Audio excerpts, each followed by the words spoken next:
Hello दोस्तों, ये हमारा वीडियो है। वीडियो को आप ले सकते हैं, हमें कोई समस्या नहीं है। यह मैं ही था, दक्ष ने उत्तर दिया। वे इस बारे में सही थे, लेकिन किसी और के होने का दिखावा करने से इसका क्या लेना देना था। उसने दिखावा तो नहीं किया था, तो फिर तुम ही दोषी हो। मैं आखिरी बार पूछ रहा हूँ, माफी मांगो और कसम खाओ कि ऐसा दोबारा कभी नहीं करोगे। तियान ने दोहराया। तुम कौन होते हो अपने पिता और चाचा को ये बताने वाले कि उन्हें क्या करना चाहिए? इससे पहले कि हम गुस्सा हो जाएं, यहाँ से भाग जाओ। स्नैक मोनाक ने भी झपट्टा मारा।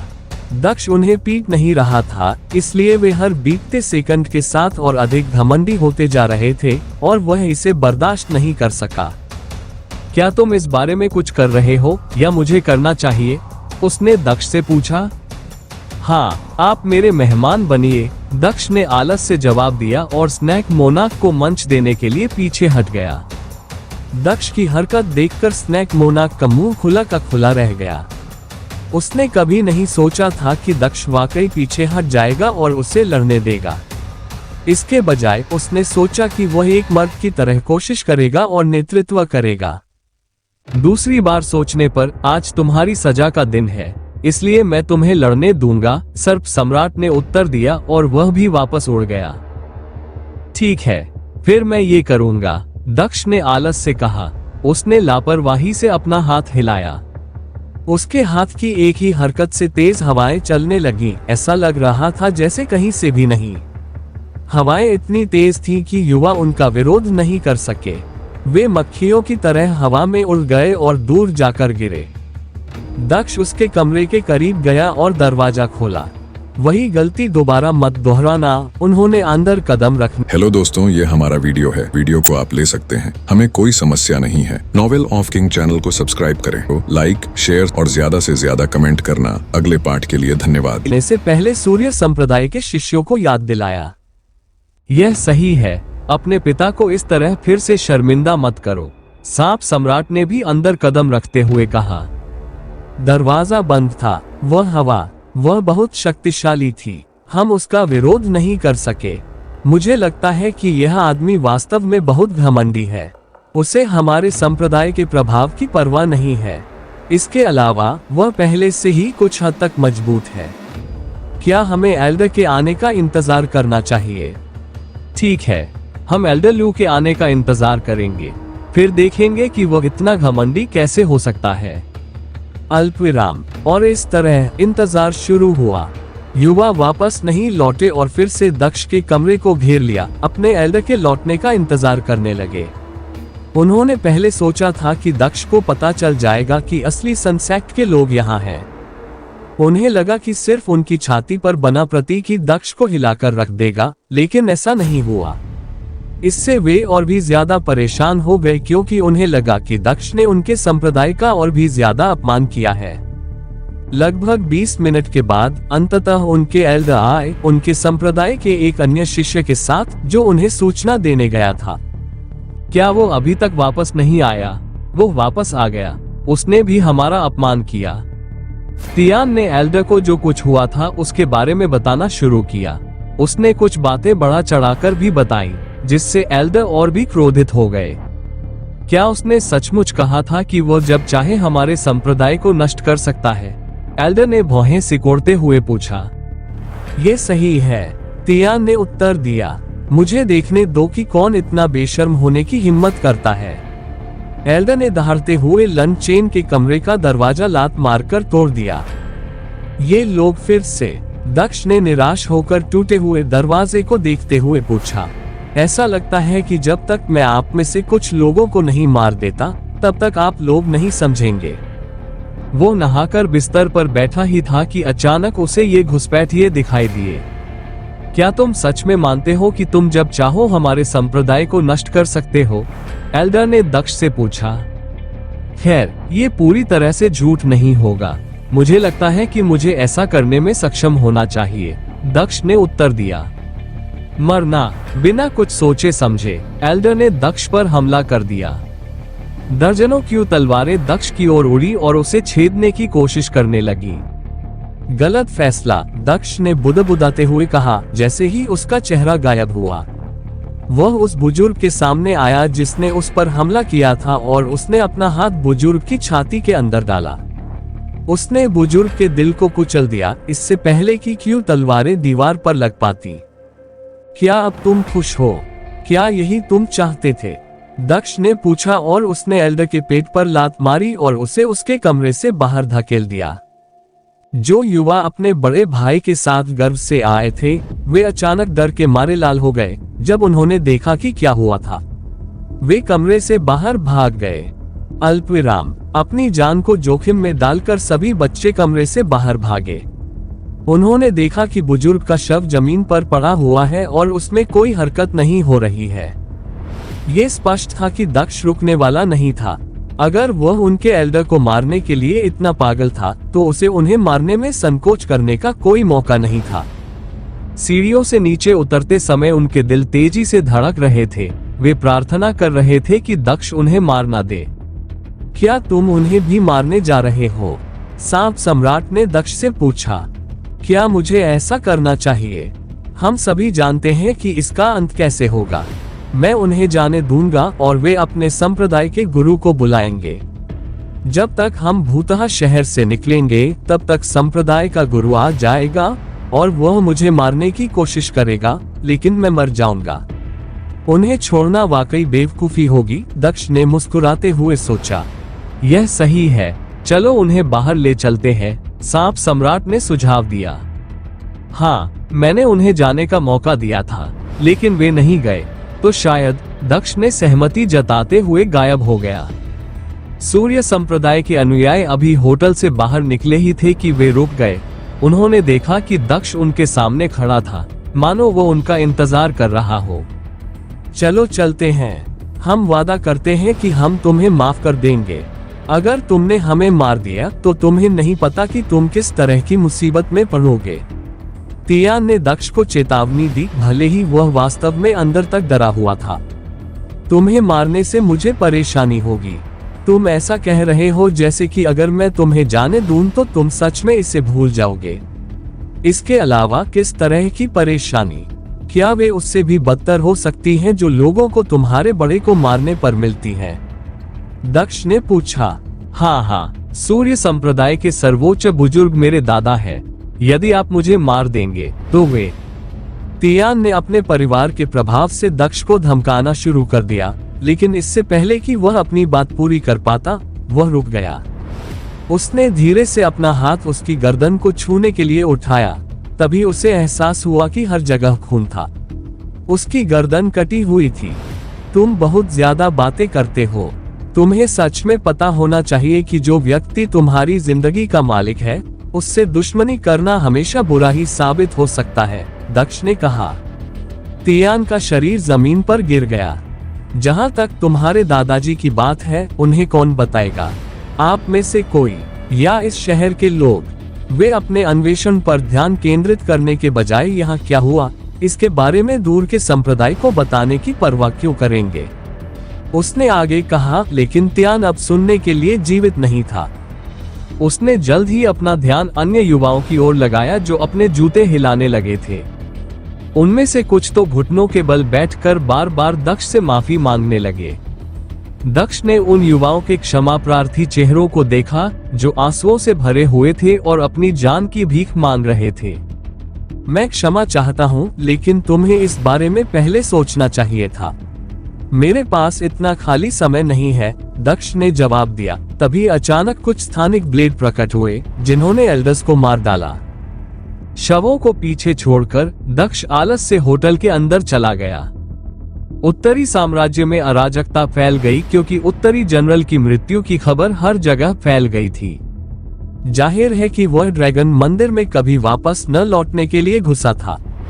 उसके बाद सम्राट खुद उत्तरी जनरल की तलाश में अंदर गया, लेकिन खाली हाथ वापस आ गया। हालांकि किसी ने खुलकर कुछ नहीं कहा, लेकिन ये स्पष्ट था कि उत्तरी जनरल अब नहीं रहा। अगर वह जीवित होता तो वह सम्राट के साथ होता, क्योंकि वह बहुत वफादार था और उसने कभी अपना पद नहीं छोड़ा। अब तक अन्य सम्राट भी यहाँ आ चुके थे। उत्तरी साम्राज्य चारों सम्राटों को समायोजित कर रहा था।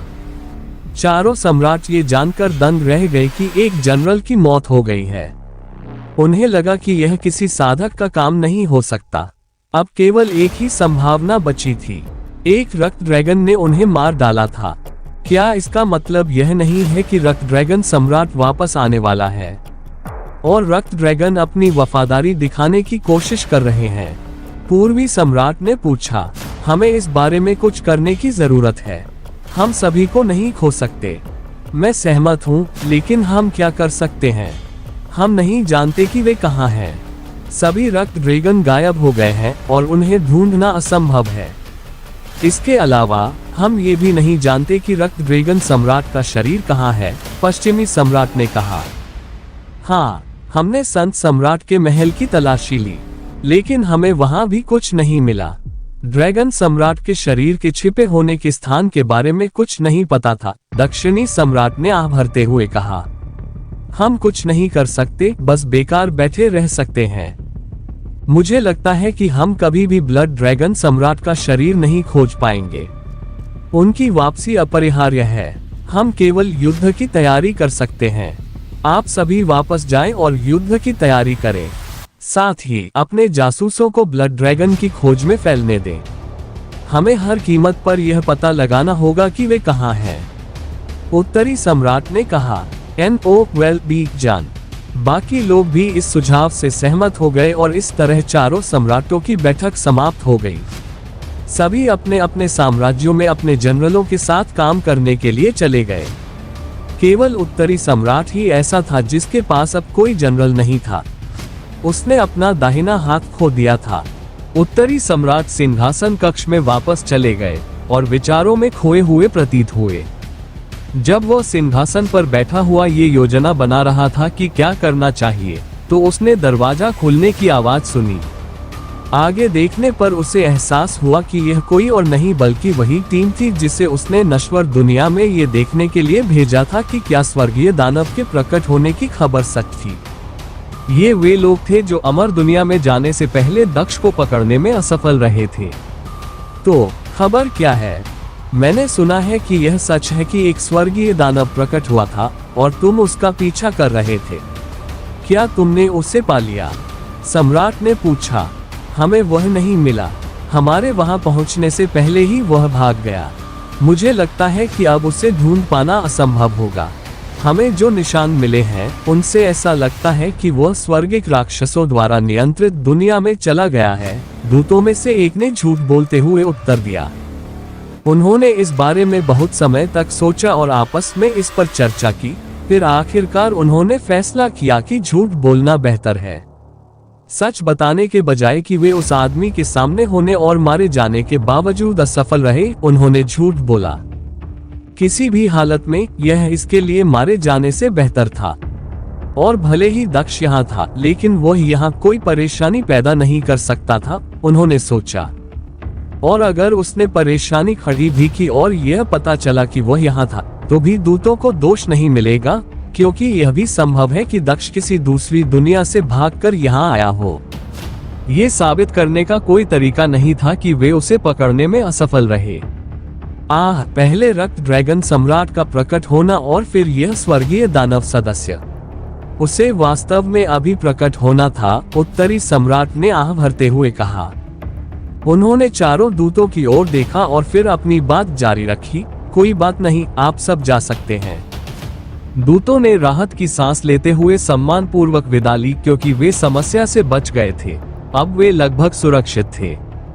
दक्ष फिर से अपने कमरे में आया और आराम करने लगा। उसे उम्मीद थी कि इस बार कोई उसे परेशान नहीं करेगा।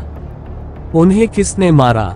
दुर्भाग्य से दक्ष के लिए छोटी छोटी समस्याएं आती रहीं, क्योंकि एक व्यक्ति सूर्य संप्रदाय के शिष्यों के शवों के सामने रुक गया। वह संत गठन संप्रदाय के प्रधान शिष्य थे और संत गठन संप्रदाय में फुकवा के प्रतिद्वंद्वी थे। वह भी उसी काम के लिए यहाँ थे जिसके लिए वह यहाँ थी। उन्हें हु लिमन के नाम से जाना जाता था। फर्क सिर्फ इतना था कि उसकी टीम में सनसेक्ट के कुलीन लोग शामिल थे। दुर्भाग्य से अब वे कुलीन लोग उसके सामने मृत पड़े थे। उसकी पूरी योजना धरी की धरी रह गई थी। मैंने पूछा कि उसे किसने मारा? उसने फिर से दहाड़ते हुए पूछा। तुम्हारे पिता ने उसे मार डाला, दूर से एक आवाज आई। हू लिमन ने ऊपर देखा, ये सोचकर कि उससे इस तरह बात करने की हिम्मत किसने की, लेकिन उसे एहसास हुआ कि आवाज होटल के अंदर से आ रही थी। वहां सिर्फ एक खिड़की थी जो खुली हुई लग रही थी। उसे यह साफ लग रहा था कि यह किसने किया है। हालांकि वो अभी भी उस व्यक्ति को नहीं देख सका। वो इमारत की ओर उड़ने लगा। अल्पविराम अल्पविराम अल्पविराम अल्पविराम अल्पविराम। दक्ष बिस्तर पर लेटा हुआ सोने की कोशिश कर रहा था। तभी उसने अचानक एक चीख सुनी। तुम्हारे पिता ने उसे मार डाला।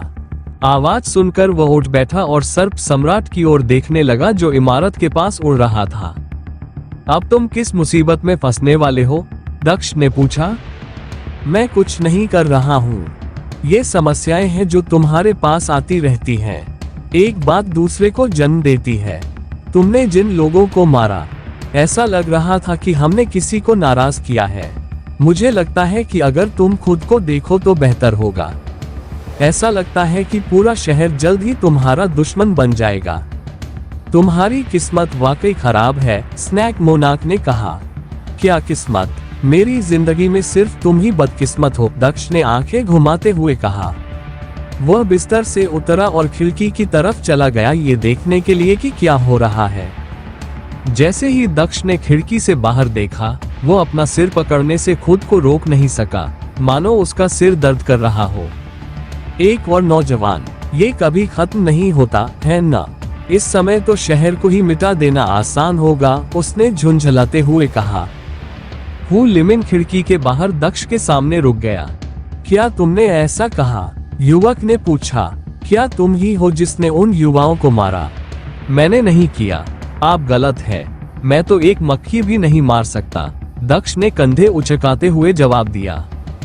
तो फिर तुमने ऐसा क्यों कहा? क्या तुम बस मुझे नाराज करने की कोशिश कर रहे थे? हू लिमिन ने पूछा। भगवान, मैंने क्या कहा? क्या तुम्हें यकीन है कि तुम गलत नहीं हो? कृपया चले जाओ और मुझे भूल जाओ। मैंने किसी को नहीं मारा, दक्ष ने जवाब दिया। तुम्हें मेरे साथ नीचे आना होगा, हू लिमिन ने दक्ष को छोड़े बिना आदेश दिया। आह, तुम सच में इसे जाने नहीं दोगे, है ना? दक्ष ने पूछा। क्या आप नीचे आ रहे हैं या नहीं? हू लिमिन ने फिर पूछा। ठीक है, बस इतना ही बहुत हो गया, दक्ष ने हताशा में कहा और उसने अपना आभा मंडल छोड़ा। उसकी शक्तिशाली आभा ने पूरे शहर को भर दिया, जिससे हर कोई घुटनों के बल बैठ गया। क्या हो रहा था? सब लोग हैरान थे। क्या यहाँ कोई उच्च कोटि का संप्रदाय गुरु है? लोगों ने सोचा। दक्ष ने अपनी आभा को नियंत्रित रखते हुए उससे मुक्त कर दिया था ताकि दूसरे लोग यह अनुमान न लगा सके कि वह साम्राज्य के जनरल जितना शक्तिशाली है। उसने केवल ये दिखाया कि वह एक उच्च श्रेणी के संप्रदाय गुरु है, क्योंकि वह सभी को रोकने के लिए एकदम सही था। कोई भी उस पर हमला करने की हिम्मत नहीं कर सकता था। वह ये सोचे बिना नहीं रह सका कि उसने यह बात पहले क्यों नहीं सोची। शहर को अस्त व्यस्त न बनाने के लिए उसने इतना कुछ होने के बाद भी अपनी आभा को छिपाए रखा, लेकिन इससे उसके लिए चीजें और भी अस्त व्यस्त हो गईं। अगर शहर में ऐसी ही अव्यवस्था थी तो बेहतर था। कम से कम वह ऐसी छोटी मोटी परेशानियों से तो मुक्त हो सकता था। NOWELLBEATJAN.CO। दक्ष कमरे से बाहर भागा और हुलिया की गर्दन पकड़ ली। आजकल के युवा वाकई बेशर्म हो गए हैं। जब कोई व्यक्ति सभी परेशानियों से बचने की कोशिश करता है, तब भी आप सभी उसके साथ उलझने की कोशिश करते रहते हैं। क्या आपको सच में लगता है कि आपसे ज्यादा ताकतवर कोई नहीं है? ऐसा लगता है कि आपका साइन फॉर्मेशन संप्रदाय वाकई घमंडी हो गया है, दक्ष ने कहा। वो जानबूझकर बातें ऊंची आवाज में कहता था ताकि शहर में हर कोई उसे सुन सके। फुकवा भी बाहर आ गई जब उसने दक्ष को देखा। वह दंग रह गई। दक्ष बहुत ताकतवर था। क्या वह वास्तव में उनके संप्रदाय गुरु जितना ताकतवर था? यहाँ तक कि डार्क मून संप्रदाय के बुजुर्ग भी अपनी खिड़की से दक्ष को देख सकते थे। वो डर के मारे कांपते हुए नीचे गिरा तो उसके घुटने मुड़ गए। उसने सोचा था कि दक्ष एक मध्यम श्रेणी के संप्रदाय गुरु जितना ही शक्तिशाली है, लेकिन वह एक स्तर ऊपर था। वह एक उच्च श्रेणी के संप्रदाय गुरु जितना ही शक्तिशाली था। उसे यकीन ही नहीं हो रहा था कि उसने कितनी बड़ी गलती कर दी है। सौभाग्य से दक्ष ने उसे नहीं मारा। उसने प्रार्थना की कि दक्ष को ये पता न चले कि उसने सूर्य संप्रदाय के बुजुर्गों को भेजा है। उसके जैसा ताकतवर कोई यहाँ क्यों है? इतनी ताकत के साथ वह 50 साल से कम उम्र का नहीं हो सकता, इसलिए वह भूतहा शहर में प्रवेश नहीं कर सकता। तो वह वास्तव में यहाँ क्यों है? फुकवा ने सोचा, क्योंकि उसे भी एहसास हुआ कि वह गलत थी। उसकी प्रारंभिक धारणा कि दक्ष उसकी तरह एक शिष्य था गलत थी। ये बूढ़ा आदमी हमेशा लोगों को मारने से बचने की कोशिश करता है, इसीलिए मैंने यहाँ पहली बार संघर्ष के दौरान भी किसी को नहीं मारा। लेकिन तुम सब मुझे चैन से नहीं रहने दोगे, है ना? अगर मैं इस पूरे शहर को मिटा दूं तो क्या तुम खुश होगे? बताओ, क्या इससे तुम सब खुश होगे? तुम कौन होते हो मुझे कुछ करने का आदेश देने वाले? यहाँ तक कि तुम्हारा संप्रदाय गुरु भी इस बूढ़े आदमी को यह नहीं बता सकता कि उसे क्या करना है। और तुम सोचते हो कि तुम ऐसा कर सकते हो क्योंकि तुम संत निर्माण संप्रदाय के अनुयायी हो। मैं तुम्हें बता दूं, अगर मैं तुम्हें अभी मार दूं तो तुम्हारा संप्रदाय गुरु मुझसे एक सवाल भी नहीं पूछेगा। दक्ष सचमुच बहुत गुस्से में लग रहा था, लेकिन वह बड़ी बड़ी बातें करना नहीं भूला, जैसे कि वह कोई 1000 साल पुराना विशेषज्ञ हो। तो बताओ, तुम्हें मुझे आदेश देने का साहस कैसे मिला? कैसे? दक्ष ने उस युवक से पूछा जो कांपने लगा था। उसने किससे पंगा लिया? कोई ऐसा जो उसके संप्रदाय गुरु के समान स्तर का था। उन्होंने कभी नहीं सोचा था कि उनके जैसा कोई व्यक्ति इस तरह की साधारण जगह पर होगा और इतना युवा दिखेगा। मुझे माफ कर दो सीनियर, मेरी आंखें तो थीं, लेकिन मैं अपने सामने के पहाड़ को पहचान नहीं पाया। कृपया मुझे माफ कर दो, हु लिमन ने माफी मांगते हुए जवाब दिया। उसे नहीं पता था कि वह और क्या कर सकता था। उसने पहले ही गलती कर दी थी। वह सिर्फ माफी मांग सकता था, इसके अलावा उसके पास कोई विकल्प नहीं था। क्या तुम सच में अपनी गलती के लिए माफी की उम्मीद करते हो? मैं तुम्हें क्यों माफ करूं? अगर मैं माफ कर दूं तो कौन मुझे गंभीरता से लेगा? दक्ष ने पूछा। क्या तुम पहले घमंडी नहीं थे? चलो, मुझे वह घमंड दिखाओ। मुझे बहुत खेद है, मैं फिर कभी ऐसी गलती नहीं करूंगा। मुझे बहुत खेद है, कृपया दया करो। अब कोई भी तुम्हें परेशान नहीं करेगा, मैं खुद ही यह सुनिश्चित करूंगा, फुल लिमन ने बहुत विनती करते हुए कहा। वह जानता था कि यहाँ एक भी व्यक्ति नहीं है जो उसकी मदद कर सके। एक आखिरी बार, यह अंतिम चेतावनी है। अगर किसी ने मुझे फिर से परेशान किया तो मैं उसे मार डालूंगा, लेकिन पहले मैं तुम्हें मार डालूंगा क्योंकि तुमने अपने वादे के बाद उस व्यक्ति को मुझे परेशान करने दिया। इसलिए अपने काम को गंभीरता से लो और फिर से वही गलती मत करना, दक्ष ने आखिरकार युवक को मुक्त करते हुए कहा। लड़के ने उससे वादा किया था कि उसके बाद वह उसे मारना नहीं चाहता था। हालांकि अब उसकी ताकत देखकर किसी के उसे परेशान करने की संभावना नगण्य थी, लेकिन अगर शहर में कोई नया व्यक्ति होता और उसे इस बारे में पता नहीं होता तो भी ये लड़का उन्हें रोक सकता था। वो उनके निजी रक्षक की तरह हो सकते हैं। छोटे लड़के को मुक्त करने के बाद दक्ष अपने कमरे में वापस चला गया। दूर से एक बूढ़ा आदमी सब कुछ देख रहा था। वह कोई और नहीं बल्कि इस रेस्टोरेंट का मालिक था। वह भी हैरान लग रहा था। उसने अनुमान लगाया था कि दक्ष ताकतवर है, लेकिन उसने यह अनुमान नहीं लगाया था कि यह आदमी इतना ताकतवर है। अल्पविराम, पहाड़ों के पीछे पहाड़ है और मैं कुएं की तलहटी में पड़े मेढक से ज्यादा कुछ नहीं हूँ। मुझे हमेशा सभी के साथ सम्मान से पेश आना चाहिए। कौन जानता है कब एक साधारण सा दिखने वाला व्यक्ति कोई छुपा हुआ विशेषज्ञ निकल जाए, उस आदमी ने आह भरते हुए कहा। एक और व्यक्ति था जो हैरान था। वह फुकवा था। हालांकि वह भी खुश थी। उसे विश्वास था कि दक्ष अब कोई खतरा नहीं था क्योंकि वह भूत शहर में प्रवेश नहीं कर सकता था। उस पर एक आयु सीमा थी। पहले उसे लगा था कि दक्ष एक ताकतवर नौजवान है। उसे लगा कि वह घोस्ट टाउन में घुसकर सारे खजाने लूट लेगा और इसीलिए उसने उसके साथ काम करना स्वीकार नहीं किया था। लेकिन अब जाकर उसे समझ में आया कि उसने 2 कारणों से मना किया था। एक तो ये कि वह उस जगह पर जाने के लिए बहुत बूढ़ा हो चुका था, और दूसरा क्योंकि वह पहले से ही इतना शक्तिशाली और इतने ऊंचे पद पर था कि अब उसे खजानों की लालसा नहीं थी।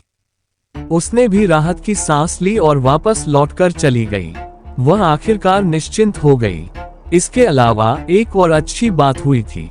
फू लिमन जिस टीम को भेजने जा रही थी वह भी मारी गई, इसलिए उसका सबसे मजबूत प्रतियोगी दौड़ से बाहर हो गया। अब उसके पास और भी बेहतर मौके थे। वह नहीं जानती थी कि उसके द्वारा लगाए गए ज्यादातर अनुमान गलत थे। तुम्हें पता है, मुझे सच में लगा था कि तुम आधे शहर को मार डालोगे, सांप सम्राट ने लौटते समय दक्ष से कहा। तो क्या बदल गया? मुझे नहीं पता, मुझे बस एक और भूतहा शहर बनाने का मन नहीं था, दक्ष ने आह भरते हुए कहा। ये किसी भी तरह से काम करता है।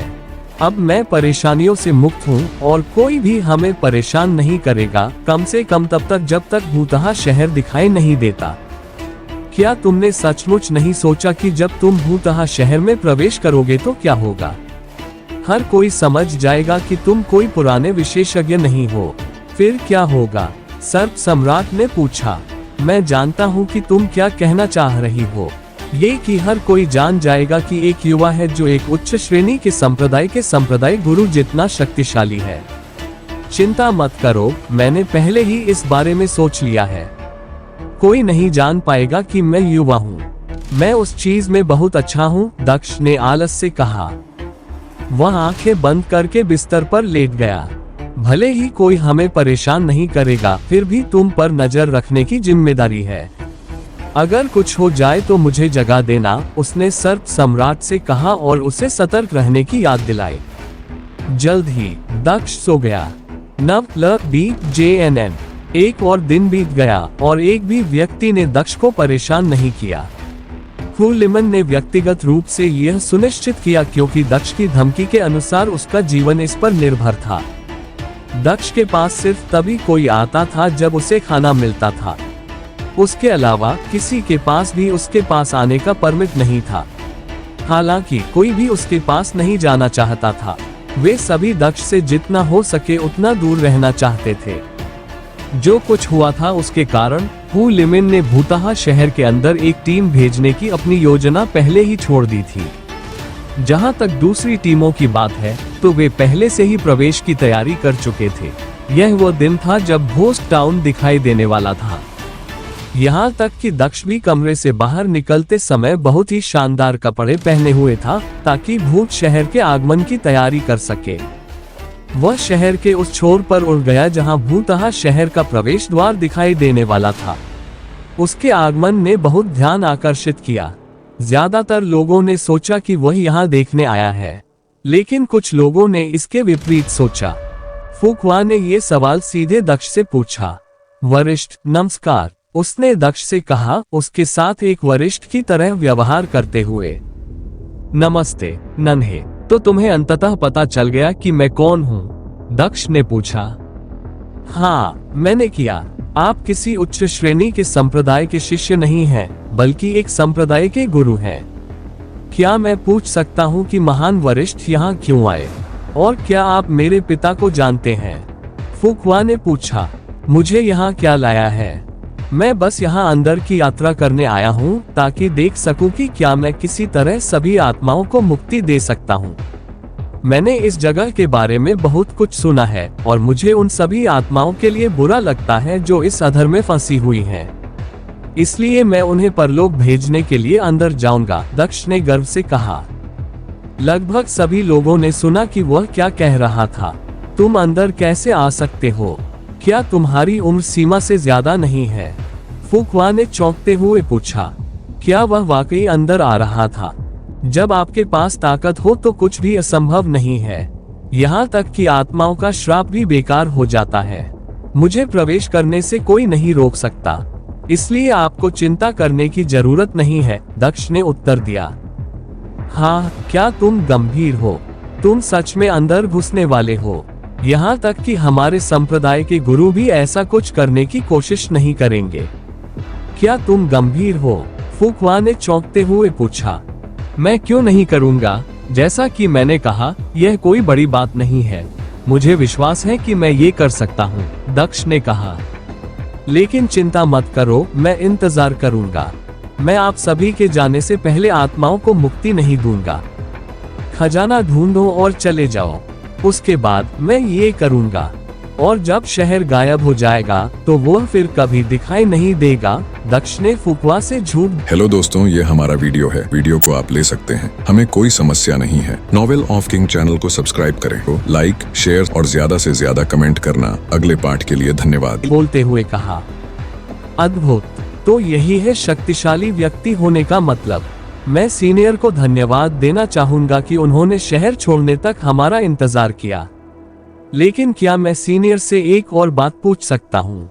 फुकवा ने पूछा। क्या? दक्ष ने पूछा। क्या आप कृपया मेरी टीम को अंदर ले जा सकते हैं और उन्हें वह पाने में मदद कर सकते हैं जो हम चाहते हैं? फुकवा ने पूछा। जब उसे पता चला कि दक्ष और हु लिमन अंदर नहीं जा रहे हैं, तो उसने भी अंदर जाने की अपनी योजना छोड़ दी, क्योंकि कोई चिंता नहीं थी। अब जाकर उसे पता चला कि दक्ष अंदर जा रहा है। NOVELBE.C हमारा संप्रदाय वास्तव में आभारी होगा, उसने दक्ष से कहा। मैं नहीं कर सकता, मुझे चीजों को व्यवस्थित करने के लिए अकेले रहने की जरूरत है।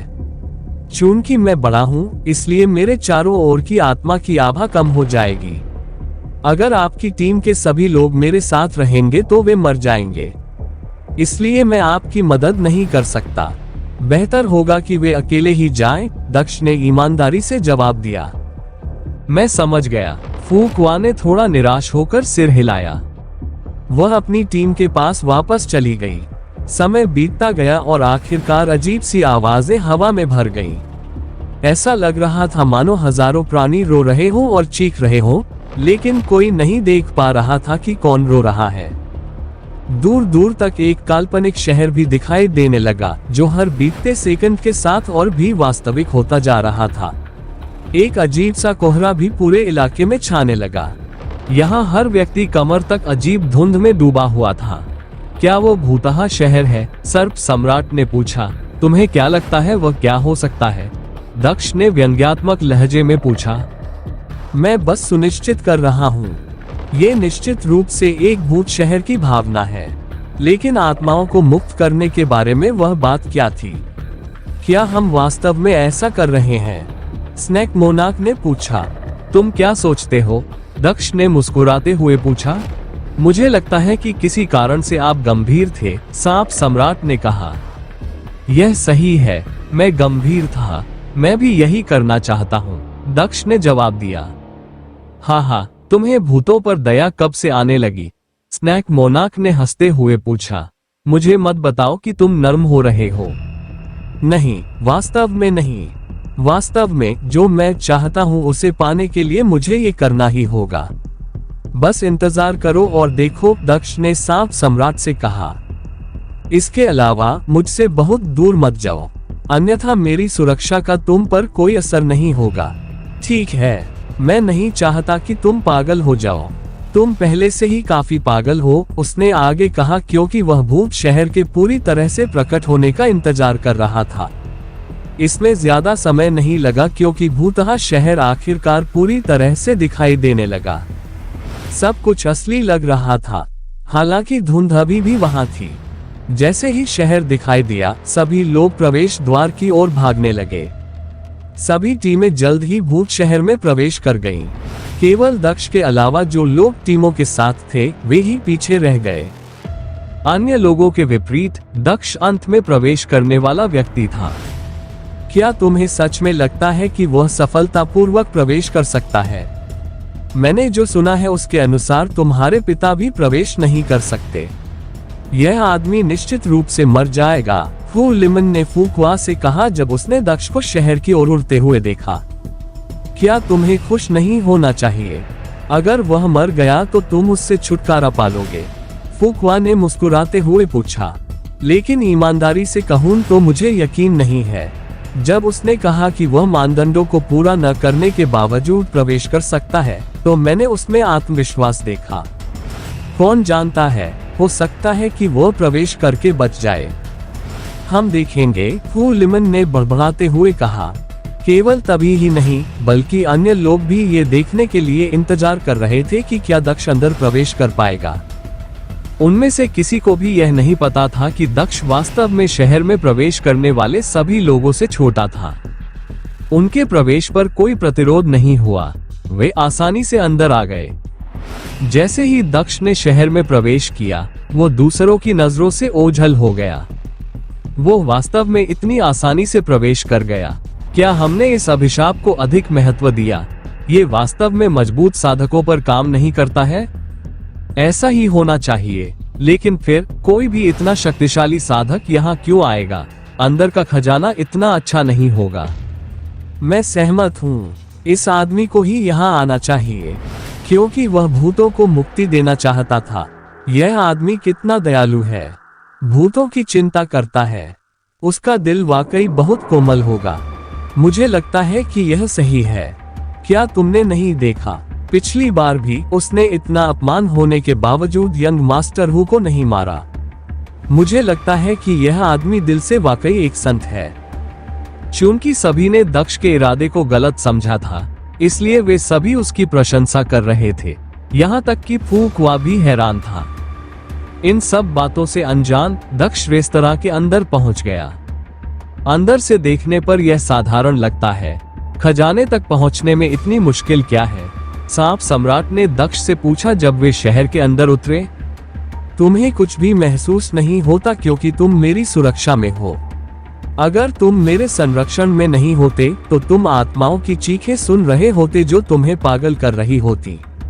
वैसे ये सब कुछ नहीं है, और भी बहुत सी बातें हैं, दक्ष ने जवाब दिया।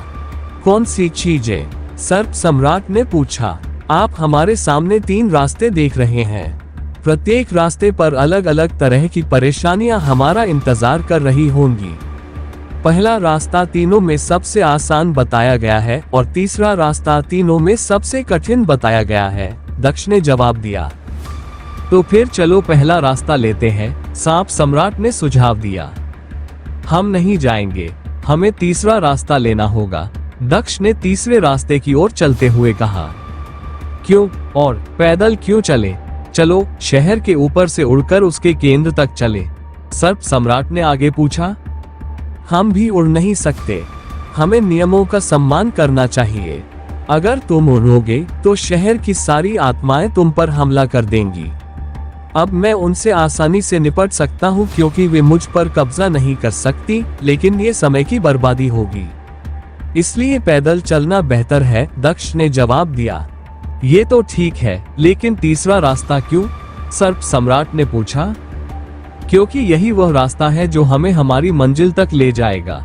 ये सबसे कठिन है, लेकिन ये सबसे छोटा भी है, दक्ष ने जवाब दिया। अन्य रास्ते आसान हैं, लेकिन वे बहुत लंबे भी हैं।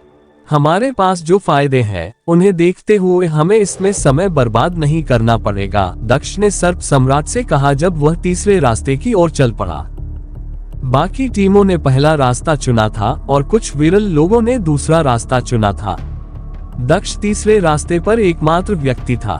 मेरे पास एक सवाल था, सांप सम्राट ने दक्ष के पास उड़ते हुए पूछा। कौन सा सवाल? दक्ष ने पूछा। आपने कहा था कि कोई व्यक्ति यहाँ उड़कर नहीं आ सकता, अन्यथा वह आत्माओं को आकर्षित करेगा, सर्प सम्राट ने पूछा। ये सच है, इसमें क्या है? दक्ष ने पूछा। मैं उड़ रहा हूँ, है ना? तो मुझ पर हमला क्यों नहीं हो रहा? मुझे मत बताओ कि ऐसा इसलिए है क्योंकि आत्माएं इस सम्राट से डरती हैं, सांप सम्राट ने हंसते हुए पूछा। कौन जानता है, शायद यही हो, दक्ष ने जवाब दिया। तुम जाकर आत्मा से क्यों नहीं पूछते? मुझे उनसे पूछने के लिए उन्हें ढूंढना होगा, सर्प सम्राट ने जवाब दिया। वह आगे है, दक्ष ने दूर की ओर इशारा करते हुए कहा। हाँ, स्नैक मोनाक ने दक्ष की ओर इशारा करते हुए देखा, ये सोचकर कि यह कौन है। जैसे ही उसने आगे देखा, उसे सब कुछ समझ में आ गया। वह सड़क पर खड़ी आत्माओं को देख सकता था। सभी आत्माएं पारदर्शी थीं। एकमात्र अन्य अंतर जो वह देख सकता था, वह था उनकी चमकती लाल आंखें। क्या वे युद्ध की तलाश में हैं? वास्तव में ये आत्माएं कितनी शक्तिशाली हैं? सर्प सम्राट ने पूछा। बेशक वे लड़ाई की तलाश में हैं। जैसे ही हम करीब पहुंचेंगे वे हम पर हमला करना शुरू कर देंगे। जहां तक उनकी ताकत की बात है तो वे स्नैक मोनाक सलाद बनाने के लिए काफी मजबूत हैं। इसलिए अगर आप सुरक्षित रहना चाहते हैं तो मेरे पीछे रहें, दक्ष ने कहा और उसने अपनी बाहें फैला दी जैसे कि वह किसी लड़ाई की तैयारी कर रहा हो। वह आत्माओं का सामना करने के लिए राजा की तलवार भी निकाल लाया। अजीब बात यह है कि आत्माएं उनके पास नहीं आईं। इसके बजाय वे सभी जैसे ही सुनहरी तलवार को देखते ही गायब हो गईं। हाँ, क्या मैंने तुम्हें नहीं बताया?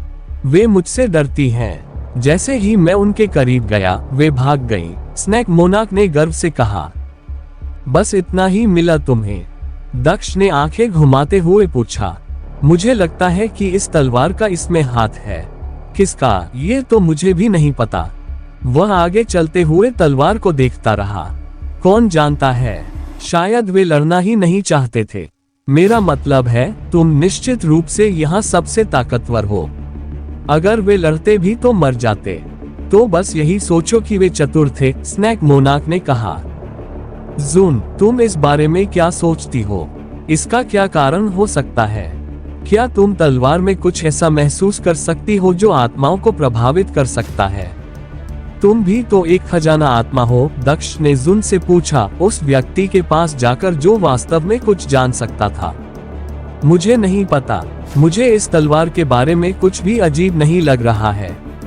शायद ये सिर्फ इन आत्माओं की यादें हैं। तुमने तो कहा था कि संत राजा पहले भी यहाँ आए थे और वे ये तलवार लेकर आए थे। ये संभव है कि उन्होंने इन आत्माओं में डर पैदा किया हो, जून ने सुझाव दिया। और अब जब आपने ये तलवारें निकाल ली है तो वे यादें वापस आ गई हैं जिनसे वे डरे हुए थे, उन्होंने आगे कहा। यही होना चाहिए। तुम सही हो, दक्ष ने सिर हिलाते हुए कहा। ये बात उसके लिए सही थी। NOWELLBEIN.CO। इस सिद्धांत को परखने के लिए वो तलवार हाथ में लेकर चलता था। चलते चलते उसने देखा कि कोई भी आत्मा उसके करीब आने की हिम्मत नहीं कर रही थी। इसके बजाय वे सभी भाग गए। यात्रा उसकी अपेक्षा से भी अधिक सहज रही। अगर सब कुछ इसी तरह हुआ तो हम जल्द ही अपने गंतव्य तक पहुंच जाएंगे, दक्ष ने कहा। ये शहर बुरा नहीं है। ये सोचना गलत है कि यहाँ ऐसा नरसंहार हुआ होगा, लेकिन मुझे इमारतों को कोई नुकसान नहीं दिख रहा है।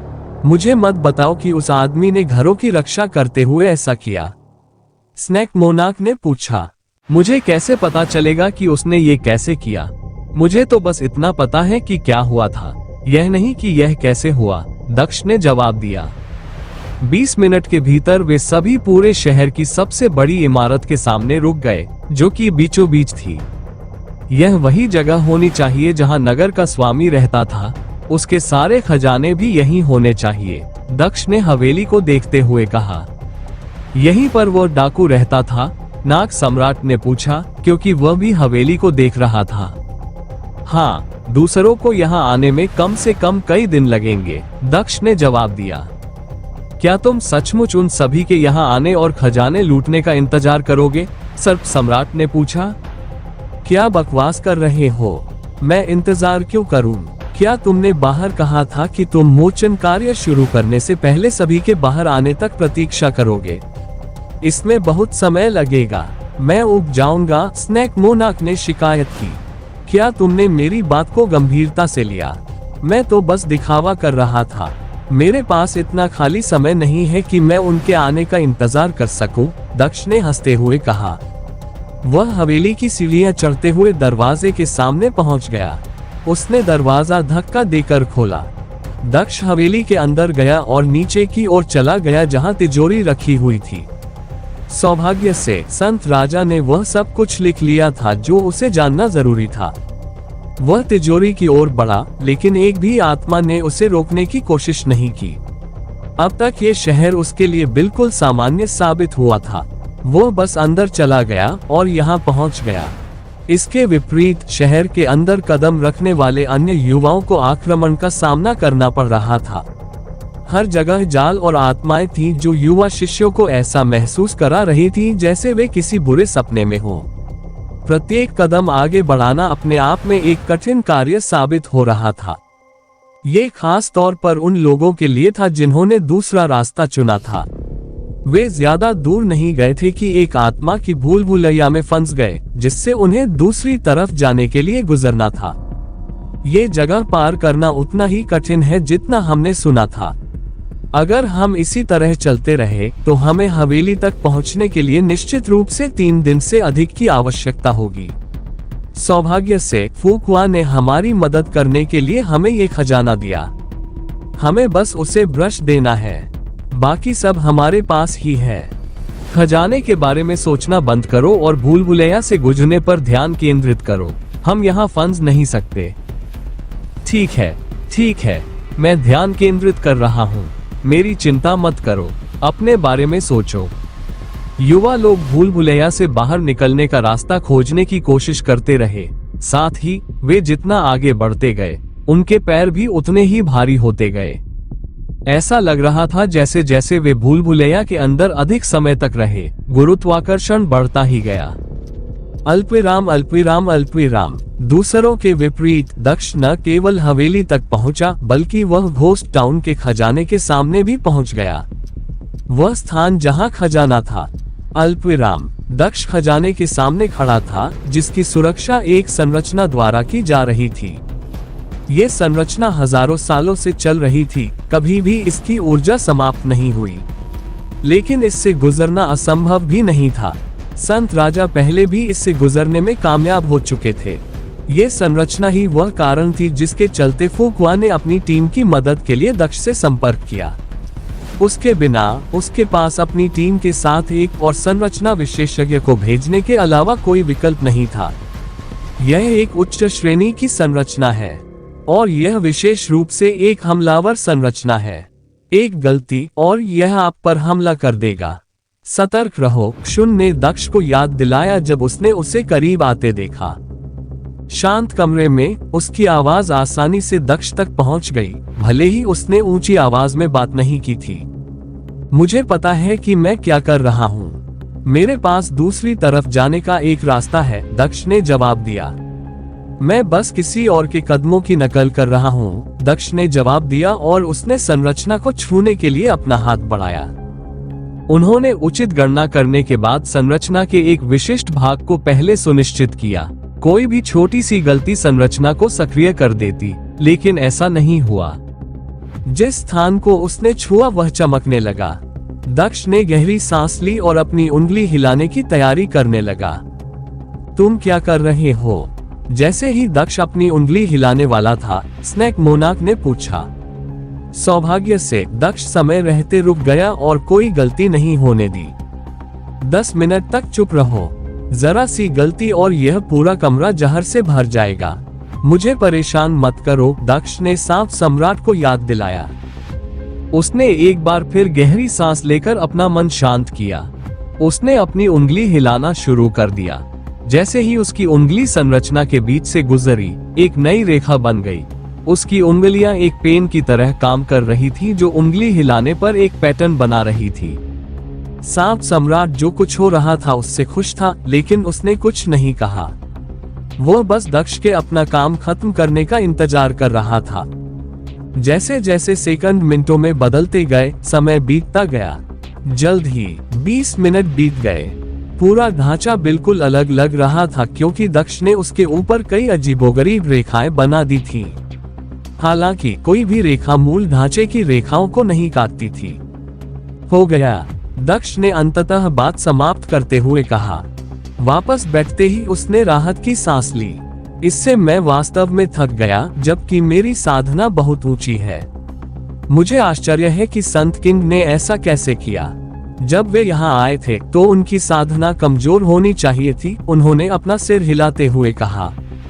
मुझे लगता है कि ऐसा इसलिए है क्योंकि उसे संरचना के बारे में बहुत जानकारी होनी चाहिए। उसने अपने पास मौजूद सभी ज्ञान के साथ इसे खुद बनाया है। दूसरी ओर आप मूल बातें जाने बिना भी उसकी नकल करने की कोशिश कर रहे थे, इसलिए आपकी ज्यादा ऊर्जा खर्च हो रही थी। जुन ने सिद्धांत दिया। उन्होंने आगे कहा, आप भाग्यशाली हैं कि आपकी खेती इतनी अच्छी थी, अन्यथा ये वास्तव में बहुत बुरा होता। तुम जो कुछ भी कह रहे हो मैं उसकी एक भी बात नहीं समझ पाया। तुमने वास्तव में क्या किया?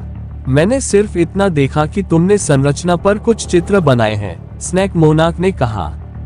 वह संरचना के बारे में कुछ भी नहीं समझ पाया। ये डूडल नहीं है। मैंने इस संरचना के प्रवाह में अवरोध पैदा किया, लेकिन इसे चालू नहीं किया। मैंने जो किया वह एक दोष पैदा करना था और उसे संरचना से जोड़ देना था, दक्ष ने बताया। चूंकि यह एक स्व उपचार संरचना है, इसलिए हमारे पास यही सबसे अच्छा विकल्प था। इसे तोड़ने की कोशिश करने से यह सक्रिय हो जाती, और इसे प्रभावित करने या संशोधित करने की कोशिश करने से भी यही होता। इसलिए ये तरकीब सबसे अच्छी है। संरचना अपने आप ठीक होने लगेगी, लेकिन तब तक ये काम नहीं करेगी। इसलिए हम स्वतंत्र हैं, दक्ष ने हंसते हुए कहा। वो खड़ा हुआ और खजाने का दरवाजा खोला। खजाने का भारी धातु का दरवाजा एक तीखी आवाज के साथ खुला। उसने खजाने में प्रवेश किया और खजाने के अंदर लगभग 10 वस्तुएं देखी। उनमें से एक ब्रश भी था। केवल इतना ही। ये कैसा लुटेरा था? वो केवल 10 चीजें ही चुरा सकता था। मैंने सोचा था कि यह खजाने से भरा होगा। सर्प सम्राट ने निराश होकर पूछा। यह एकमात्र खजाना नहीं है।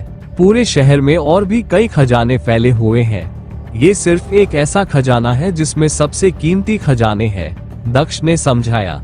यह आपको कुछ भी नहीं लग सकता है, लेकिन ये सबसे बेहतरीन चीजें हैं जिन्हें वो इकट्ठा करने में कामयाब रहा था। ये भी बहुत बुरा है। अभिशाप, हम सब कुछ नहीं ले सकते। यहाँ तक कि संत राजा भी सब कुछ नहीं ले पाए। इसलिए अगर हमारे पास और भी खजाने होते तो भी कोई फर्क नहीं पड़ता, स्नैक मोनाक ने कहा। क्या होगा अगर तुम कुछ ले लो और मैं कुछ ले लूं? हम सीमा से दुगने लोगों को ले जा सकेंगे, जब तक कि यह अभिशाप व्यक्तिगत आधार पर न होकर समग्र आधार पर न हो, सर्प सम्राट ने पूछा। चिंता मत करो, हमें ऐसा करने की जरूरत नहीं है। हमें बस शहर में रहने वाली आत्माओं को मुक्ति देनी है। अभिशाप खत्म हो जाएगा और हम ये सब ले लेंगे, दक्ष ने जवाब दिया और 10 वस्तुओं में से एक की ओर बढ़ा। ये मुक्ति, अब मैं समझ गया। ऐसा इसलिए नहीं है कि आप आत्माओं के लिए बुरा महसूस करते हैं कि आप उन्हें मुक्त करना चाहते हैं, बल्कि ऐसा इसलिए है क्योंकि आप इसके साथ अभिशाप को हटाना चाहते हैं। चतुर, मेरे दाहिने हाथ के आदमी से जैसी उम्मीद थी, सांप सम्राट ने दक्ष की योजना को समझते हुए कहा। वह योजना से प्रसन्न होकर जोर से हंस पड़ा। यह सही है, बस देखो मैं ये कैसे करता हूँ, दक्ष ने हंसते हुए कहा। उसने हाथ हिलाकर संत किन की डायरी निकाली। उसमें वे महत्वपूर्ण बातें लिखी थी जो उसने दर्ज की थी। दक्ष ने कुछ पन्ने पलटे और एक पन्ना खोला जिस पर एक आकृति बनी हुई थी। उसने किताब को जमीन में रख दिया और उस पन्ने को खुला रखते हुए वह फॉर्मेशन ब्रश की ओर चला गया। उसने फॉर्मेशन ब्रश उठाया और डायरी की ओर वापस चला गया। उन्होंने पुनः अपने बाएं हाथ में डायरी उठा ली तथा दाहिने हाथ में ब्रश पकड़ लिया। ब्रश का इस्तेमाल करते हुए उसने फर्श पर ब्रश से कुछ बनाना शुरू किया। ब्रश ने चमत्कार कर दिया, क्योंकि जहां भी ब्रश जाता था वहां एक मोटी रेखा बन जाती थी। जहां तक दक्ष द्वारा बनाए गए चित्र की बात है, तो वह डायरी में मौजूद संरचना की हूबहू प्रतिकृति लग रही थी। बस वह इसे बड़े पैमाने पर बना रहा था और संरचना को और भी बेहतर बनाने के लिए संरचना ब्रश का इस्तेमाल कर रहा था। काफी देर बाद दक्ष ने संरचना बनाना समाप्त किया। वह वापस कमरे के बीच में चला गया। स्नेकी, आओ, मैं तुम्हें कुछ खास दिखाता हूँ। आतिशबाजी का समय हो गया है, दक्ष ने उत्साह से सांप सम्राट को पुकारा। दक्ष ने कमरे के बीच में खड़े होकर धीरे से ब्रश को अपनी जेब में रख लिया। कौन सी आतिशबाजी? सर्प सम्राट ने भौहें सिकोड़ते हुए पूछा। तुम जल्द ही देखोगे। अगर तुम मरना नहीं चाहते तो बस वहां मत रुको, मेरे पास आओ। दक्ष ने सांप सम्राट को याद दिलाया और उसे अपने करीब आने का इशारा किया। सर्प सम्राट दक्ष द्वारा बनाई गई संरचना के हेलो दोस्तों, ये हमारा वीडियो है। वीडियो को आप ले सकते हैं, हमें कोई समस्या नहीं है। नॉवेल ऑफ किंग चैनल को सब्सक्राइब करें। तो लाइक, शेयर और ज्यादा से ज्यादा कमेंट करना। अगले पार्ट के लिए धन्यवाद। अंदर उसकी ओर आया। आगे क्या? उसने पूछा। बस रुको, सर्कल के पार मत जाओ, दक्ष ने सांप सम्राट से कहा और अपने घुटने पर झुक गया। उसने धीरे से अपनी उंगली एक संरचना रेखा पर रखी और इसके लिए आवश्यक ऊर्जा की आपूर्ति शुरू कर दी। जैसे जैसे अधिक से अधिक ऊर्जा की आपूर्ति की गई, ये संरचना अधिक से अधिक चमकने लगी और अंततः पूरा कमरा प्रकाश से भर गया। स्नेक मोनाक को समझ में नहीं आया कि क्या हो रहा है, लेकिन जल्द ही उसे कुछ सीधा दिखाई देने लगा। प्रकाश की एक चमकदार किरण संरचना से बाहर निकली, छत में छेद करके वो आकाश की ओर चली गई। एक के बाद एक ऐसी और भी रोशनियां बाहरी गठन रेखा से निकलती गईं, जो गोलाकार थी। ये रोशनियां छत में छेद बनाती रहीं, जब तक कि छत पर एक बड़ा गोलाकार छेद नहीं बन गया। जैसे ही वे छत से गुजरे, उन्होंने छत को पूरी तरह से तहस नहस कर दिया। घेरे के जरिए दक्ष आसमान का साफ नजारा देख पा रहा था। स्नेक मोनाक भी ऊपर देखकर हैरान था कि क्या हो रहा है। फूकवा की टीम अभी अभी भूलभुलैया से बाहर निकली थी। वे सभी जमीन पर बैठे थे, भारी सांस ले रहे थे। कुछ लोग तो अपने स्टोरेज रिंग से एक बोतल भी निकाल लाए और माथे से पसीना पोंछते हुए पानी पीने लगे। अगर शुरुआत ही इतनी बुरी थी, तो बाद में ये कितना बुरा होगा। मुझे लगा था कि हम कभी उस स्थिति से बाहर नहीं निकल पाएंगे। मैंने भी यही सोचा था, लेकिन अब हम हार नहीं सकते। हम किसी भी बाधा को पार कर सकते हैं, जैसे हमने उसे पार किया। क्या ये सही नहीं है? ठीक है, 5 मिनट आराम करो। और फिर वे लोग आपस में बातें कर रहे थे। तभी सबने ऊपर देखा। उन्होंने दूर से आकाश की ओर आती हुई एक रोशनी देखी थी। सिर्फ वे ही नहीं, बल्कि अंदर मौजूद हर कोई भी यही देख रहा था। वे रोशनी को आसमान की ओर जाते हुए देख सकते थे, और एक के बाद एक रोशनी की और भी किरणें वही काम करती रही। क्या हो रहा है मुझे नहीं पता। मैंने इस बारे में बहुत अध्ययन किया है, लेकिन मुझे भी इसके बारे में नहीं पता। मुझे नहीं लगता कि ऐसा पहले कभी हुआ होगा। NOVEL-BE-IN.C ओम। यह मुख्य क्षेत्र से आ रहा है। मुझे नहीं लगता कि कोई भी इतनी तेजी से वहां पहुंच सकता था। इसका क्या कारण हो सकता है? शहर के बाहर खड़े लोगों ने भी अजीब रोशनी देखी। फूकवा और हु लिमिन एक दूसरे की तरफ देखने लगे। दोनों ही उलझन में लग रहे थे। क्या हो रहा था? यह क्या था? क्या आप इसके बारे में कुछ जानते हैं? फूकवा ने पूछा। एक भी चीज नहीं, लेकिन मुझे लगता है कि यह भूतः शहर के केंद्रीय क्षेत्र से आ रही है। केवल एक ही व्यक्ति के पास इतनी तेजी से वहां पहुंचने की क्षमता है। हम दोनों जानते हैं कि वह व्यक्ति कौन है ना? फू लिमन ने पूछा। तुम्हारा मतलब उससे है? वह क्या कर रहा है? फूकवा ने आश्चर्य से पूछा। क्या ये हो सकता है कि वह आत्माओं को मुक्ति देने की कोशिश कर रहा है? यही तो उसने अपना लक्ष्य बताया था, है ना? फू लिमन ने हंसते हुए कहा। क्या उसने नहीं कहा था कि वह तब तक इंतजार करेगा जब तक सभी बाहर नहीं निकल जाते? वह क्या कर रहा है? अगर उसने ऐसा किया तो पूरा शहर खत्म हो जाएगा और सारे खजाने। फूकवा स्पष्ट रूप से परेशान हो गई जब उसने देखा कि क्या हो रहा था। तब भी उसे यकीन नहीं था कि वह वास्तव में यही कर रहा था। वह अभी भी बुरा ही सोच रही थी। हो सकता है कि उसने तुमसे झूठ बोला हो, या हो सकता है कि उसने अपना मन बदल लिया हो।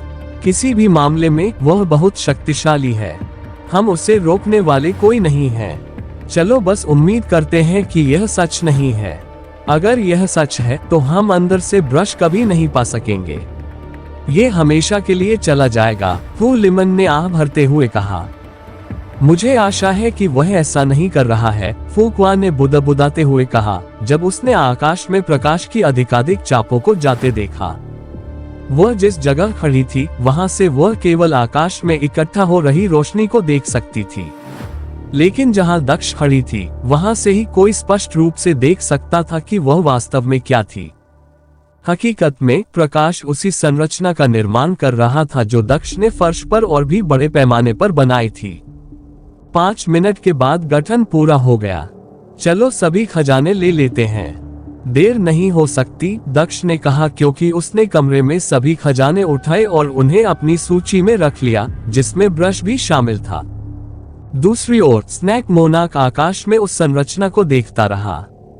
आकाश में संरचना पूरी होने के बाद ये और भी बड़ी होती गई। जल्द ही उस संरचना ने पूरे शहर को घेर लिया और सभी को एहसास हुआ कि यह क्या है। यह एक विशाल संरचना थी जिसने पूरे शहर को कवर किया था। यहाँ तक कि सभी आत्माएं भी आकाश की ओर देखने लगी और उस संरचना को घूरने लगी। जो आत्माएं दूसरों पर हमला कर रही थीं, वे भी रुक गईं। हर कोई आसमान की ओर देख रहा था। इस संरचना ने पूरे शहर को ढक लिया और चमकने लगी। पूरा स्थान लगातार चमकीला होता जा रहा था, जब तक कि वह बहुत अधिक चमकीला नहीं हो गया। मनुष्य अंधे नहीं होना चाहते थे, इसलिए उन्हें अपनी आंखें बंद करनी पड़ी। फुकवा और अन्य लोगों ने भी अपनी आंखें बंद कर ली। भूतहा शहर के बाहर होने के बावजूद वे प्रकाश को सहन नहीं कर सके। 10 मिनट बाद ही यह संरचना मंद पड़ने लगी। जल्द ही यह पूरी तरह से गायब हो गई, जैसे कि यह कभी थी ही नहीं। सभी ने धीरे धीरे अपनी आंखें खोलनी शुरू की और वे दंग रह गए। वहां कुछ भी नहीं था, वहां कुछ भी नहीं था। वे एक बंजर जमीन पर खड़े थे। वहां कोई घर नहीं था, वहां कोई सड़क नहीं थी और कोई गलियां नहीं थी। सभी लोग एक दूसरे की ओर देखकर आश्चर्यचकित थे कि आखिर हुआ क्या था। जल्द ही वे सब उस दिशा में देखने लगे जहां से प्रकाश की पहली किरण आई थी। दक्ष वहां एक विशेषज्ञ की तरह अपने हाथों को अपनी पीठ के पीछे करके खड़ा था। फुकवा ने क्रोध और हताशा में अपनी मुट्ठी भींच ली। उसे समझ में आ गया कि दक्ष ने ये काम किया है। उसने वास्तव में भूत शहर को नष्ट कर दिया। भले ही उसने वादा किया था कि वह बाकी सभी की खोज पूरी होने के बाद ऐसा करेगा, लेकिन उसने बिल्कुल भी इंतजार नहीं किया। अभी कुछ घंटे भी नहीं बीते थे और यह सब हो चुका था। यहाँ कुछ भी नहीं बचा था। शहर खत्म हो चुका था और इसके सारे खजाने भी खत्म हो चुके थे। उसे इस बात का यकीन नहीं था, लेकिन उसे विश्वास था कि वे भूतहा शहर को फिर कभी नहीं देख पाएंगे। लगता है मैं सही था, उसने वास्तव में ऐसा किया। भूतहा शहर हमारे ब्रश के साथ हमेशा के लिए गायब हो गया है, फुलिमन ने आह भरते हुए कहा। मैं स्पष्ट देख सकता हूँ, फुकवा ने हताशा में कहा। फुलिमन ने कहा, यह दुखद है, लेकिन कम से कम हमें इस बात की चिंता नहीं करनी पड़ेगी कि कोई और इसे प्राप्त कर लेगा। क्या तुम मुझे गुस्सा दिलाने की कोशिश कर रहे हो? फुकवा चिल्लाया। वह दक्ष की ओर उड़ने लगी। रुको, गुस्से में कोई बेवकूफी मत करो। मत भूलो कि वह बहुत ताकतवर है। उसे गुस्सा मत दिलाओ, फुलिमन ने कहा और वह फुकवा के पीछे भागा। तुमने क्या किया? फुकवा चिल्लाई जब वह दक्ष के सामने उतरी। मैंने क्या किया? दक्ष ने अनजान बनते हुए पूछा। क्या तुमने नहीं कहा था कि तुम हमारी खोज को बर्बाद नहीं करोगे और जब तक हमारा काम पूरा नहीं हो जाता तुम इंतजार करोगे? फुकवा ने लगभग चिल्लाते हुए पूछा। मुझे पता है कि मैंने ये वादा किया था, लेकिन मैं यहाँ आने के बाद आत्माओं का दर्द नहीं देख सका, दक्ष ने आह भरते हुए कहा। यह दिल दहला देने वाला था। इसके अलावा आपने जो भी आदमी भेजे थे वे यहाँ आने में बहुत समय लगा रहे थे। मैं इंतजार नहीं कर सकता था। बेचारे लोग यहाँ हजारों सालों से यातनाएं झेलते हुए इंतजार कर रहे थे और इंतजार करना उनके साथ अन्याय करने से अलग नहीं था। मैं खुद को नियंत्रित नहीं कर सका, उन्होंने आगे कहा, ऐसा अभिनय करते हुए जैसे कि वे इस दुनिया में दर्द नहीं देख पा रहे थे। मुझे खेद है, लेकिन उनका उद्धार आपके खजाने से अधिक महत्वपूर्ण था। मैं बस इतना ही कहूंगा। किसी भी मामले में मुझे नहीं लगता कि आप सभी को एक फॉर्मेशन ब्रश की आवश्यकता है। आप पहले से ही एक अच्छे फॉर्मेशन मास्टर हैं। खजाने की खोज करने के बजाय आपको खुद पर ध्यान केंद्रित करना चाहिए, उन्होंने आगे कहा जब वह जाने के लिए तैयार हो रहे थे। तुम्हें कैसे पता चला कि हम फॉर्मेशन ब्रश की तलाश में थे? वैसे तुम्हें कैसे पता चला कि फॉर्मेशन ब्रश यही था? फुकवा ने आंखें मूंदते हुए पूछा। हम तुम्हारे मन की बात पढ़ सकते हैं। क्या तुमने सच में सोचा था कि हम इसके बारे में नहीं जान पाएंगे? बच्चे, तुम वाकई हमें कम आंकते हो, सांप सम्राट ने गर्व से उत्तर दिया और वह दक्ष के कंधे पर कूद गया। खजाने पर भरोसा मत करो, युवा महिला। वे हमेशा तुम्हारा समर्थन नहीं करेंगे। अंत में ये केवल तुम्हारी अपनी क्षमता है जो तुम्हारी मदद करने के लिए आती है, उन्होंने आगे कहा, जिससे फूकवा चकित हो गया। मुझे लगता है कि अब हमारा काम पूरा हो गया है, चलो चलें, उसने सर्प सम्राट से कहा। ये सही है, अब हमारा काम पूरा हो गया है, सभी बेचारे अब आजाद हैं, दक्ष ने सिर हिलाते हुए कहा। उसने फूकवा की ओर देखा। अपने पिता से कहो कि बूढ़े कियान ने नमस्ते कहा है। अगर मुझे समय मिला तो मैं जल्द ही उस बच्चे से मिलने आऊंगा। अस्पष्ट शब्द बोलने के बाद दक्ष उड़ गया। वह सांप सम्राट को भी अपने साथ ले गया। फूकवा उन दोनों को जाते हुए देखती रही, लेकिन उन्हें रोक नहीं पाई। अंततः उसने हताश होकर अपना पैर जमीन पर पटक दिया। उन्होंने सब कुछ नष्ट कर दिया। आह, अल्पविराम अल्पविराम अल्पविराम अल्पविराम। परेशान युवाओं को पीछे छोड़कर दक्ष वहां से चला गया। वह बहुत दूर जाने के बाद ही रुका। आप अभिनय में बहुत अच्छे हैं। उससे ऐसे बात कर रहे हैं जैसे आप उसके पिता के शिक्षक हो। बुरा नहीं है, आखिरकार आपने सबसे अच्छे लोगों से सीखा है, स्नेक मोनाक ने गर्व से कहा। समय बर्बाद मत करो, बड़ा बनो। हमें अब पश्चिमी साम्राज्य के शाही शहर में जाना है। वह स्थान क्यों? सर्प सम्राट ने पूछा। जब हम वहां पहुंचेंगे तो आपको पता चल जाएगा, दक्ष ने जवाब दिया। सांप सम्राट बड़ा होने लगा। दक्ष उसके ऊपर बैठ गया जबकि सांप सम्राट पश्चिमी साम्राज्य की ओर उड़ गया। मुझे मत बताओ कि तुम उस राजकुमारी को खुश करने के लिए वहां जा रहे हो। कुछ देर बाद सांप सम्राट ने पूछा। ये और क्या हो सकता है अगर ऐसा नहीं है? जुन ने कहा।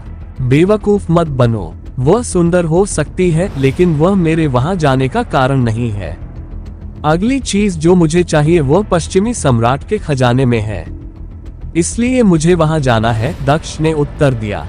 तो अपना सिर कूड़ेदान से बाहर निकालो। पश्चिमी सम्राट के खजाने के अंदर? क्या आप वहां से भी सामान बाहर ला सकते हैं? मेरा मतलब है, क्या ये संभव है? सर्प सम्राट ने अचंभित होकर पूछा। बेशक मैं हूँ, लेकिन कौन कहता है कि मैं उससे लड़ने जा रहा हूँ? मैं बस कुछ चुराने जा रहा हूँ। ये कठिन होगा, लेकिन यह उससे लड़ने जितना कठिन नहीं हो सकता, दक्ष ने कहा। इतना चिंता मत करो, ये भी सच है। तुम चोरी करने में बहुत अच्छे हो, इसलिए इसकी चिंता मत करो, लेकिन फिर भी जोखिम है। तुम्हें मुझे हमेशा अपने साथ रखना होगा। मैं तुम्हें किसी भी जोखिम से बचाऊंगा, सांप सम्राट ने जवाब दिया। मैं नहीं कर सकता। मुझे अपनी छाया परिवर्तन का उपयोग करना होगा और मैं इसे तुम्हारे रहते उपयोग नहीं कर सकता। इसलिए मुझे आगे बढ़ने के लिए तुम्हें जानवरों के क्षेत्र में वापस जाना होगा, दक्ष ने अपना सिर हिलाते हुए कहा। वहां काम पूरा होने के बाद मैं तुम्हें फिर बाहर ले आऊंगा, उन्होंने मुस्कुराते हुए कहा। अल्पविराम अल्पविराम अल्पविराम। जिस तरह से वह बात कर रहा था, ऐसा लग रहा था कि वह हमारे संप्रदाय के गुरु से भी वरिष्ठ है। क्या आपको लगता है कि वह उसे जानता होगा? निश्चित रूप से ऐसा ही लग रहा था। भूतहा शहर वाली जगह पर खड़े होकर हु लिमन ने टिप्पणी की। मैं निश्चित रूप से अपने पिता से पूछूंगी कि वह व्यक्ति कौन था। उसके कारण ही हमने वह सामान खो दिया जिसकी हमें तलाश थी।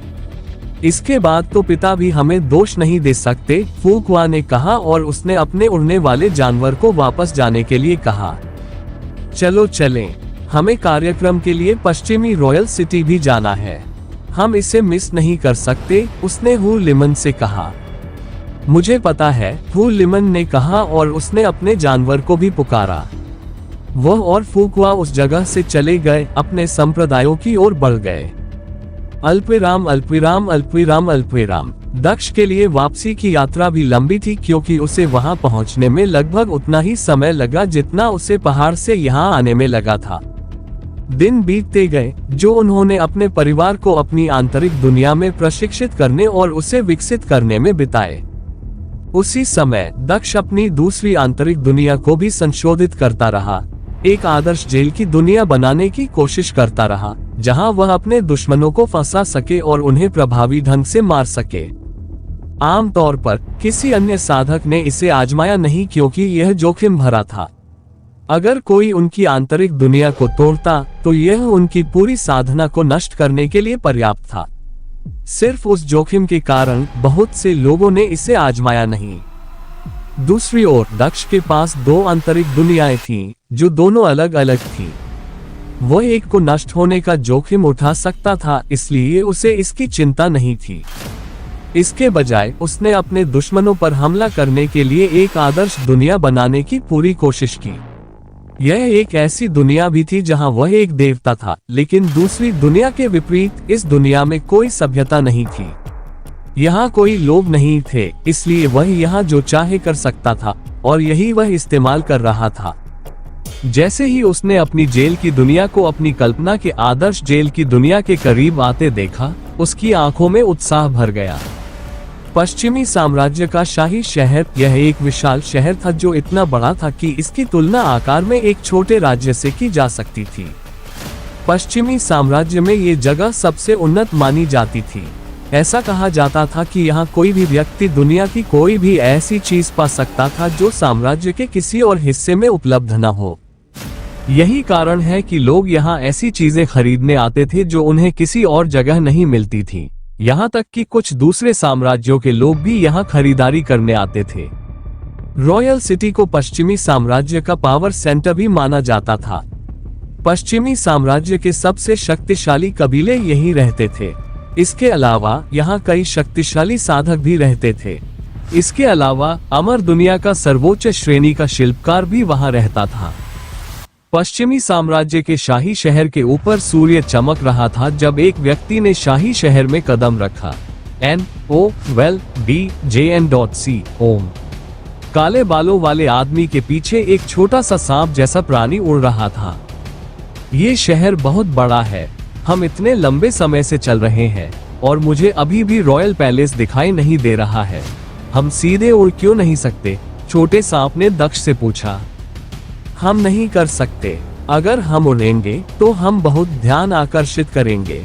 हमें इसकी जरूरत नहीं है, खासकर उस उद्देश्य के लिए जिसके लिए हम यहाँ हैं। हमें अपने आसपास के माहौल के साथ घुल मिल जाना चाहिए और जितना हो सके उतना सामान्य व्यवहार करना चाहिए, दक्ष ने अपना सिर हिलाते हुए स्नेक सम्राट से कहा। सर्प सम्राट ने फिर कोई शिकायत नहीं की, लेकिन वह चुप भी नहीं रहा। क्या मैं अब भी जान सकता हूँ कि महल कितनी दूर है? उसने फिर पूछा। हमें वहां पहुंचने में 1 घंटा लगेगा, इसलिए ज्यादा दूर नहीं है, दक्ष ने मुस्कुराते हुए जवाब दिया। दोनों का मार्ग पश्चिमी साम्राज्य के शाही महल की ओर बढ़ता रहा। जैसा कि दक्ष ने बताया था, 1 घंटे बाद वह शाही महल के पास पहुंच गया। वह अभी केवल दूर से ही शाही महल का निरीक्षण करने और केवल रात में ही अंदर जाने की उम्मीद कर रहा था, लेकिन उसकी किस्मत खराब लग रही थी। रॉयल गार्ड्स की एक टीम किसी कारणवश रॉयल पैलेस के प्रवेश द्वार से लगभग 500 मीटर की दूरी पर खड़ी थी। क्या तुम भी यहाँ शामिल होने आए हो? दक्ष को देखकर गार्ड ने पूछा। जल्दी से अंदर जाओ, ये शुरू होने वाला है। हाँ, दक्ष उलझन में पड़ गया। ऐसा क्यों लग रहा था कि वे उससे बात कर रहे थे? उसने अपने पीछे भी नजर घुमाई, ये सोचकर कि क्या वहां कोई और भी है। तुम पीछे क्यों देख रहे हो? अंदर जाओ। 5 मिनट के बाद हम किसी को भी आगे जाने की अनुमति नहीं देंगे, क्योंकि यह शुरू हो जाएगा। जल्दी से आगे बढ़ो, गार्ड ने दक्ष से कहा। क्या वे मुझे किसी और के साथ भ्रमित कर रहे हैं, या ये कुछ और है? दक्ष ने भौहें सिकुड़ते हुए सोचा। उसने बाद में इस बारे में सोचने और बस बहाव के साथ चलने का फैसला किया। वह आगे बढ़ गया और उनके पास से निकल गया। अल्पविराम। जब दक्ष शाही महल के पास पहुंचा तो वह ये सोचकर रुक गया कि गार्ड क्या बात कर रहे हैं। आगे देखते ही उसे सब कुछ समझ में आ गया। ये स्पष्ट था कि पहरेदार पीछे से क्या बोल रहे थे। कुछ दूरी पर उसे युवाओं की एक बड़ी भीड़ दिखाई दी। ऐसा लग रहा है कि यहाँ कोई कार्यक्रम हो रहा है। उन्हें लगा कि मैं भी रॉयल सिटी से हूँ। यह ऐसा कार्यक्रम होना चाहिए जिसमें रॉयल सिटी के किसी भी युवा को भाग लेने की अनुमति हो, उन्होंने भीड़ की ओर बढ़ते हुए कहा। वह भीड़ में शामिल हो गया और यहाँ तक कि भीड़ के सामने खड़ा होने में भी कामयाब रहा, जहाँ से उसे सब कुछ स्पष्ट दिखाई दे रहा था। उसने देखा कि उसके सामने एक मंच है। मंच पर 2-5 युवक बैठे हुए हैं। दक्ष उनमें से 4 को नहीं जानता था, लेकिन वह 5वीं को जरूर जानता था। वह पश्चिमी साम्राज्य की राजकुमारी थी। वह राजकुमारी मिमी थी, जिससे दक्ष की मुलाकात पहाड़ पर हुई थी। उसने उसे बिना कपड़ों के भी देखा था। रुको, क्या ये लड़की नहीं है? वह यहाँ क्या कर रही है? सांप सम्राट ने पूछा, क्योंकि उसने भी उस लड़की को पहचान लिया था। यह उसका साम्राज्य है। हम रॉयल पैलेस के सामने हैं, जो उसका घर है। उसके यहाँ होने में क्या अजीब बात है? दक्ष ने आंखें घुमाते हुए पूछा। मैं यहाँ क्या हो रहा है, इसके बारे में ज्यादा उत्सुक हूँ। मिमी की नजर वहां मौजूद युवाओं पर घूम रही थी। तभी उसकी नजर दक्ष पर पड़ी। वह अचंभित होकर खड़ी हो गई। मिमी, क्या हुआ? एक युवक ने भौहें सिकोड़ते हुए पूछा। वह मंच पर 5 सीटों के बीच में बैठा था। उसके पास बीच वाली सीट थी। अल्पविराम, कुछ नहीं, मिमी ने कहा और फिर से बैठ गई, पर सच नहीं बोल रही थी। उसकी उत्सुक आंखें दक्ष को देखती रहीं। उसे आश्चर्य हुआ कि वह वास्तव में आया था। उसने अपना वादा निभाया। अपनी पिछली मुलाकात के बारे में सोचते हुए उसका चेहरा भी लाल हो गया। उसे उसके शब्द याद आ गए, जिसमें उसने कहा था कि अगली बार जब वह यहाँ आएगा तो उसे सिखाएगा कि किस करने के बाद क्या होता है। यह आदमी आम लोगों के बीच क्यों खड़ा है? वह बहुत खास है। उसे हमारा मेहमान होना चाहिए, उस लाइन में नहीं खड़ा होना चाहिए, उसने सोचा। क्या वह सचमुच दूसरों की तरह ही यहाँ है? ऐसा नहीं होना। हेलो दोस्तों, ये हमारा वीडियो है। वीडियो को आप ले सकते हैं, हमें कोई समस्या नहीं है। नॉवेल ऑफ किंग चैनल को सब्सक्राइब करें, लाइक, शेयर और ज्यादा से ज्यादा कमेंट करना। अगले पार्ट के लिए धन्यवाद। चाहिए। कुछ सेकंड के बाद मंच पर एक युवक खड़ा हुआ। पश्चिमी साम्राज्य के युवा पुरुषों और महिलाओं को नमस्कार। जैसा कि हम हमेशा करते हैं, हमने आप सभी के बीच प्रतिभाशाली लोगों को खोजने के लिए फिर से इस परीक्षा की व्यवस्था की है। वे हमारे शाही परिवार द्वारा प्रायोजित होंगे, इसलिए अपना सर्वश्रेष्ठ दो। मुझे यकीन है कि तुम बड़े होने के बाद रॉयल पैलेस में एक अच्छा पद पाओगे। इसके अलावा तुम्हें अपनी खेती में मदद करने के लिए कई दुर्लभ जड़ी बूटियां भी मिलेंगी। आदमी ने बोलना शुरू किया। राजकुमार अमर रहें, शाही परिवार अमर रहे। युवक युवतियां जयकारे लगाने लगे। तो यह आम लोगों के लिए एक चैरिटी इवेंट की तरह है। कुलीन उत्तराधिकारियों को इसकी जरूरत नहीं है। जहां तक खेती करने वाले कुलों की बात है, तो उन्हें भी इस तरह की किसी चीज की जरूरत नहीं है। जड़ी बूटियां भी इतनी ज्यादा नहीं होंगी। यह शाही परिवार की ओर से एक सद्भावनापूर्ण कार्य की तरह है। बुरा नहीं है, दक्ष ने सोचा, ये समझते हुए कि क्या हो रहा था। उसकी नजर राजकुमार से हट गई, जो भविष्य की संभावनाओं और शाही परिवार द्वारा दी जाने वाली जड़ी बूटियों के बारे में बात करने लगा था। इसके बजाय वह राजकुमारी को देखने लगा। उसकी नजर राजकुमारी की नजर से मिली। तुम यहाँ क्या कर रहे हो? राजकुमारी ने अपने होंठ हिलाए, लेकिन शब्द नहीं बोले। दक्ष ने भी अपने होंठ हिलाते हुए बिना बोले जवाब दिया, मैं तुम्हारे लिए आया हूँ। वह अपने वाक्य के अंत में आंख मारना नहीं भूला। क्या आप सभी समझते हैं कि यह आपके लिए कितना महत्वपूर्ण है? राजकुमार ने पूछा। अल्पविराम, 5 परीक्षाएं हैं। मुझे यकीन है कि अगर आप पूरी मेहनत करेंगे तो आप उन्हें पूरा कर पाएंगे। पहली परीक्षा ज्ञान की परीक्षा होगी। आपसे साम्राज्य के बारे में कुछ सवाल पूछे जाएंगे। प्रत्येक व्यक्ति से कुछ ऐसे सवाल पूछे जाएंगे जो साम्राज्य की ऐतिहासिक पुस्तकों में थे। इसलिए अगर आप उन्हें पढ़ेंगे तो आपको जवाब देने में सक्षम होना चाहिए, दूसरे राजकुमार ने कहा।